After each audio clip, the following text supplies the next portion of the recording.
morning, bookish gals and pals. Welcome back to my channel. If you are new here, I'm C or Seer, and I post bookish and journaling content. But for today's video, we are doing my February reading recap with the 15 books that I read last month and spoiler-free reviews of each of them. Before we get into today's video, I want to do a little housekeeping. Just want to let you guys know that you will see a few less posts this next few weeks. I am filming all of these in advance because I'm going on vacation. And so you are not going to, I typically try to post twice a week, full videos, and then also shorts and stuff. You will see less content on my YouTube page for the next couple weeks, but I will be back in action, normal stuff in April. So without further ado, let's get into today's video.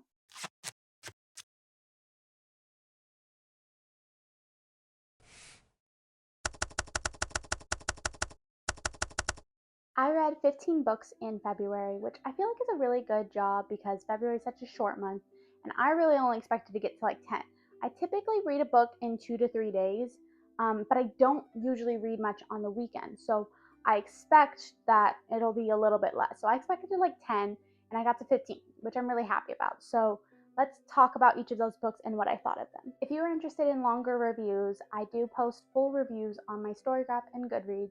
And then on my Instagram, I have more of like a designed review, but I only do certain books reviewed on my page, and then I do it all, the rest of them in mini reviews.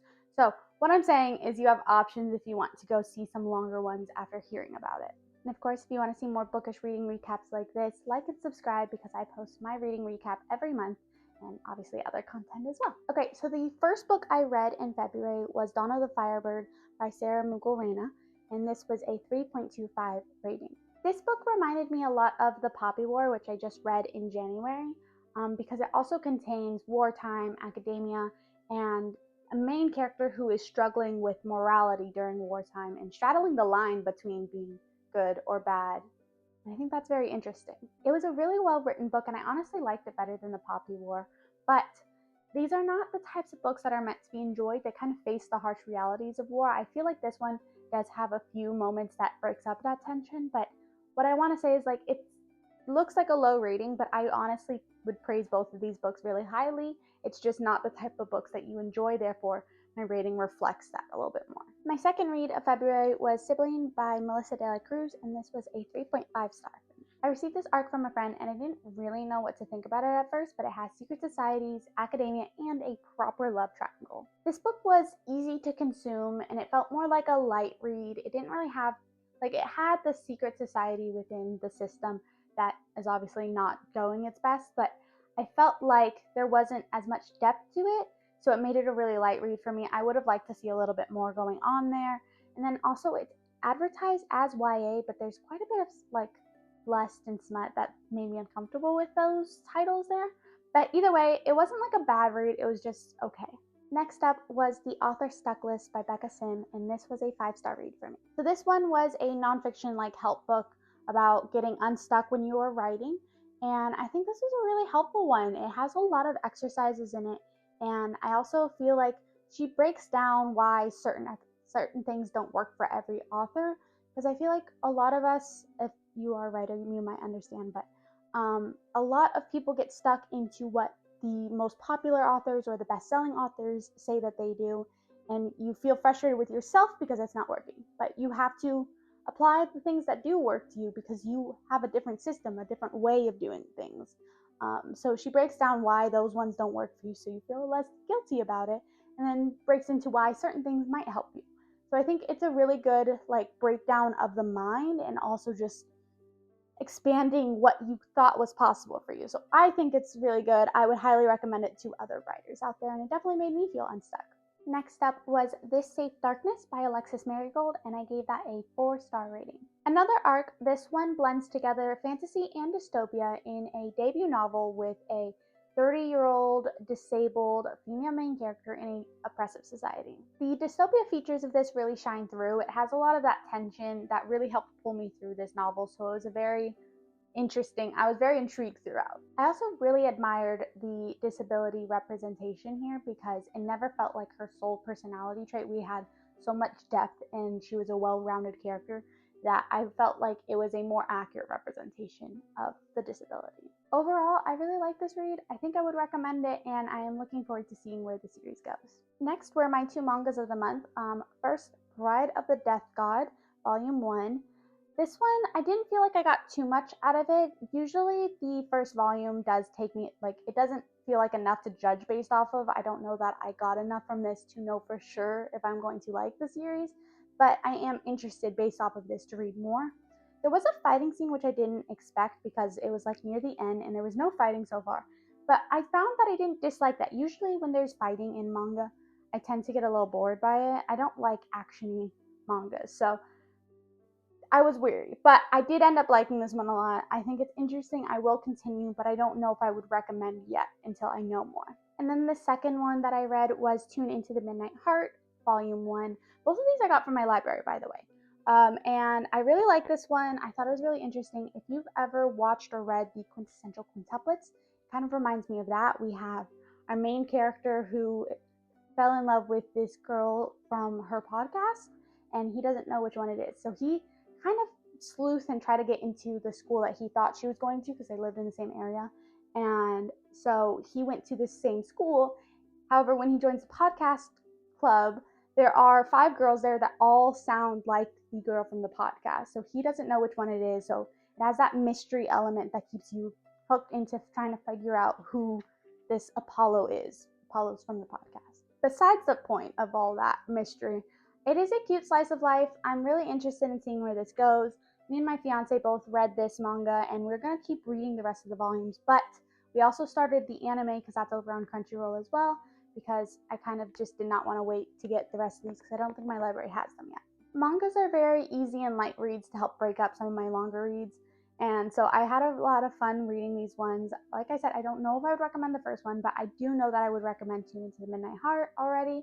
So we will see how that goes once I read more of both volumes. Next up, we have After the Fall by Edward Ashton, and that was a 3.25 star rating. This was another arc I read this month, and I don't usually read a lot of sci-fi, so I really wanted to give this one a try.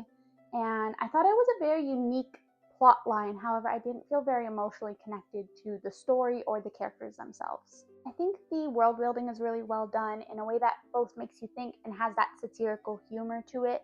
And I think it was really quick-witted and interesting. I just don't think I connected to it as well as I thought I would, and that made my rating a lot lower. After that, I read Lady Tremaine by Rachel Hochhauser, and I gave that a 4-star rating. I like retellings, and I especially like retellings that bring a lot of humanity to the villain characters. And so I was really interested in this one as soon as I saw about it, and I was really happy to have read it. Lady Tremaine is a flawed but very strong and sharp character, and it makes it very intriguing following along her story. I like the aspect of the lengths a mother will go to for her children. I thought this was really well done and very interesting. I would recommend this one. Next up was my anthology of the month, and that is The Book of Dragons, edited by Jonathan Strahan, and this was a 4.25 star rating for me. If you don't know what anthologies are, they are a collection of different short stories or poems or like a mix of things. It could be articles, lots of different things, and it is all from different authors, and it's all collected into one book, usually surrounding one topic, like this one is dragons. And it is a great way to get to see so many different authors and their writing styles while also seeing how many different takes there are on the same topic. This one obviously surrounded the topic of dragons, and I felt like it was beautifully edited and curated, and there was so many good ones in here. My favorite 3 from this anthology were The Nine Curves River by R.F. Kuang, Horde by Shannon McGuire, and We Don't Talk About the Dragon by Sarah Gailey. But I think there were a lot more in there that I would definitely recommend you check out, and I think you should just check out this book in general. Next, I read The Fox and the Devil by Kirsten White, and this was a 2-star rating for me. This one is a sapphic vampire x vampire hunter story, and I really thought I was going to love this one because it sounds so intriguing, but I did not feel like the execution of the plot was to my taste. I didn't feel as enveloped into this story as I would have liked, and I felt like the writing felt really disconnected for me. With a story with crime scenes, I really like when there's a character like Sherlock that has a lot of that wit to them. And I felt that in the first scene we saw with the crime scene, and I thought I was going to be really pulled into this story. But I felt like after that first crime scene, a lot of these long inner monologues and long, lengthy descriptions lacked any real wit to them that it just keeps me intrigued in stories like this. I thought the characters were intriguing, but I would have liked to see a little bit emotional depth to their backgrounds. But overall, I just feel like I was dragging myself through this read. I wanted to love it, and I think there is definitely an audience out there for it, but it just did not keep my attention. My next read was A Dark and Hollow Star by Ashley Shuttleworth, and this was a 4.5 star read for me. This is a modern urban fantasy world with queer representation, fae, mythology, and so much more, and I found myself really connected to this blend of different traits in this book. I felt really enamored by the characters, but I will say that sometimes the plot felt like it was going a lot of places, and I would like to say that that threw me off a little bit, but honestly, I was just so enamored by the characters that I didn't really care too much about the actual plots too much, which is funny because I always love plot. So I liked it. I will continue the series, but I probably need to actually sit down and take my time with this read a little bit more before going into it so I know what's going to happen or what did happen, I guess. Next, we have Green and Deadly Things by Jen Leon, and this was an arc that I rated 2 stars. The two main characters were my main problem in this book. For adults that have been repeatedly shown to be adults, they lacked a lot of maturity and they felt very teeny of characters. The magic of this world was intriguing and pretty unique, but the pacing felt like it was throwing me all over the place. I think the plot also lacked tension and it kept me uninvested in the story. Overall, I wouldn't say that this is a bad read, but I felt like the marketing was off for it, so I didn't enjoy it because I thought it was going to be different than that. Next up was one of my most anticipated reads of this year, and that is Inamorata by Ava Reed, and I gave it a 2-star rating. Hi, so my mic cut out on me in the last video for I already recorded it all. I had 8 minutes, so I'm going to redo those starting with Inamorata since that is what I was talking about last, so just stick with me here. I'm not entirely sure where I left off on when I was talking about Inamorata, so we're just gonna go over it again quickly. So Inamorata is a dark gothic story, and for me it was just too dark. I don't want to go into it about what the triggers are and stuff because I genuinely feel like I need my brain scrubbed. I feel like this was the experience that one would get if they went on the dark web. That's the level of darkness to it that just disturbed my brain. So I just really recommend you look up the trigger warnings, make sure you're taking all precautions for your health and safety first and foremost. But for me, it wasn't, I should have DNF'd, I should have. But her writing style is so amazing, and even in this one, I still wanted to hold out hope because I love her writing style. But I should have DNF'd it. I think I will stick to her YA reads from now on. I still adore her as an author. I just don't think that this was for me, and I don't want to put myself at risk with her other darker adult books. One other thing for me besides the darkness level of it is that I think Ava Reed writes really complex and really intriguing characters, and that is amazing, and I love her characters. But because of that, sometimes it feels like I don't know where the plot is going because I don't understand the depths of her characters as much as she does, and she's playing a causation effect, which is great because it means that there's logic behind things. But because she's playing a causation effect of this character would respond with this, and then this would happen because of this character, and blah, blah, blah. I, who don't know the characters as much in this specific story, felt like the plot, I didn't know where it was going. It felt a little aimless to me. I didn't understand the logic at all times. And that's no fault to her because I just didn't connect to the characters to the level that she did. They're very complex in this one in a way that the duality of it or the contradictory of it is so human, but to me I just did not understand those same contradictions sometimes. It wasn't for me. We'll just leave it at that. The next book I read was A Bird Among Wolves by Tracy Leonard Nakatani, and this was another arc that I rated it 2.25 stars. I think that the politics of this book were interesting, and I thought there were some very interesting elements of this fantasy story. I just felt like it was a little basic. There wasn't much uniqueness to it, and I felt like the writing itself was dull, which made me less invested in the story. There were times in this book that I felt just lacked logic. It felt more like she knew what scene she wanted to go on, but she didn't have direct causation to make those happen. and so she just wrote it in a different way. And that lack of logic just kind of disconnected me from the story because I was like, well, that wouldn't make sense. Why would they do that? Um, yeah, I don't know. I didn't feel very invested in this, and I felt like I was dragging myself through this read. But overall, it's like kind of like a basic fantasy story. I can't fault it too much because it's not their fault that it's just overdone. That could be just what they like to write, but I didn't enjoy it very much. Another thing I will say is that I do feel like it's ramping up to a really good book too. It feels like it's going to address a lot of those bigger concerns and really get into those dramas of it. But I felt like book one kind of didn't end. It left it at like not even a cliffhanger, but not really a conclusion. It felt like they like just didn't have enough pages to keep going on, so they were like, well, we'll just split it into 2 books. But that like lack of a conclusion or even a cliffhanger just made me feel really like, why would I read book 2? I do think it's ramping up to a good book 2, but I personally don't think I'll read book 2 because I did not enjoy this author's writing style. And then finally, but not least, my favorite read of the month, which was The Second Death of Locke by V.L. Bellino, and this is a 5-star read. This was a buddy read with a friend of mine, and we've buddy read like a few books now, and we both agreed that this is our favorite book that we've ever buddy read together. It's just so good.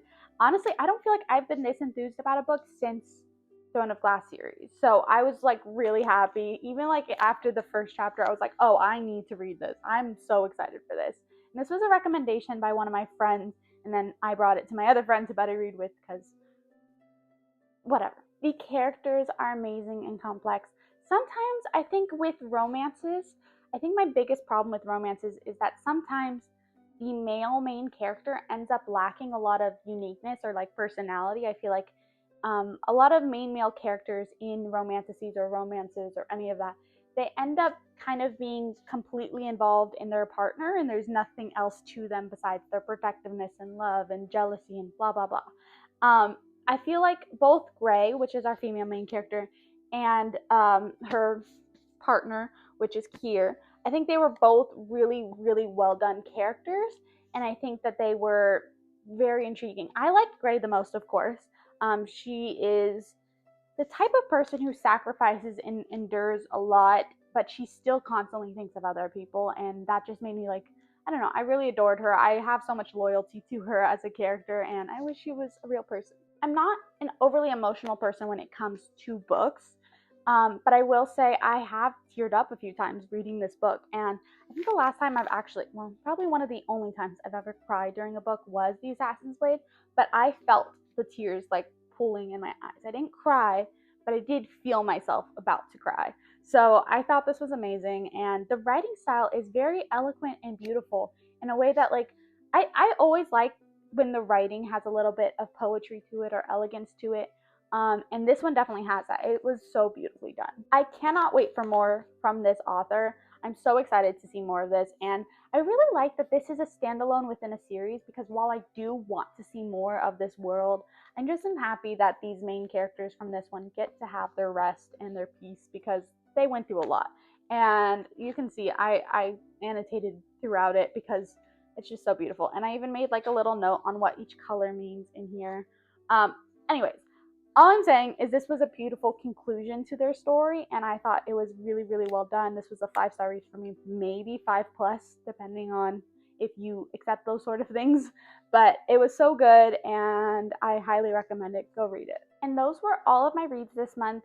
There were quite a few really good ones, and I feel pretty happy with what I did read, though I know that there was also quite a few lower rated ones. I feel like I'm getting a little bit pickier about my books. I don't know why. I just know that I haven't been enjoying as many of the books as I would like to be enjoying when I'm picking them up. And the thing is that they sound intriguing to me. A few of these ones that you've heard this month, I've mentioned that it might be a marketing thing. I feel like people are not marketing it to the right audiences, and I'm not their audience. That being said, I don't want to put all the blame on them. I should be more selective with what I read, but you know, I have interest in a lot of things. So we'll see. All I know is that I'm pretty happy that I got to as many books as I did this month. And I do like some of these reads like a lot, like The Second Death of Love. Anyway, it was a good month. Let me know down in the comments what your favorite read of February was, or if you've read any of these or any of these are on your list that we talked about today. I would love to talk to you about books. As always, I'll see you in the next one. Until then, happy reading.